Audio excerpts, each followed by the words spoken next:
Visakhapatnam railway స్టేషన్లో ఒక కొత్త ఎంప్లాయీ అడుగుపెట్టాడు. దీనికి అలుపుండడు, కన్ఫ్యూజన్ ఉండదు, అసలు భయం అనే మాటే ఉండదు. Meet ASC Arjun.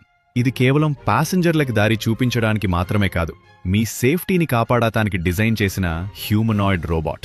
ఇది మేక్ ఇన్ ఇండియా, ఇంకా చెప్పాలంటే మన మేడ్ ఇన్ వైజాగ్ ప్రైడ్.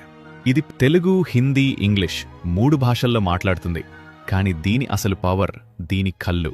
ఇది 24 అవర్స్ ప్లాట్ఫామ్ మీద తిరుగుతూ ఆర్టిఫిషియల్ ఇంటెలిజెన్స్తో క్రౌడ్ని స్కాన్ చేస్తుంది.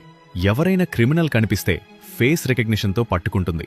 ఫైర్ లేదా స్మోక్ వాగవస్తే సెకండ్స్లో ఆర్పీఎఫ్ కంట్రోల్ రూమ్కి అలర్ట్ పంపిస్తుంది. ఇది మనుషులని రీప్లేస్ చేయడానికి రాలేదు, ఆర్పీఎఫ్ పోలీసులకు, ప్యాసింజర్స్లకు తొడుగా ఉండడానికి వచ్చింది. ప్లాట్ఫామ్ మీద గుంపున్నప్పుడు కన్ఫ్యూజన్ సహజం, కానీ ఎమర్జెన్సీలో ప్రతి సెకండ్ విలువైనదే. అర్జున్ చేసే పని చిన్నగా అనిపించచ్చు, కానీ అది సేవ్ చేసేది ప్యాసింజర్స్ సమయాన్ని మాత్రమే కాదు, అవసరమైతే ప్రాణలాని.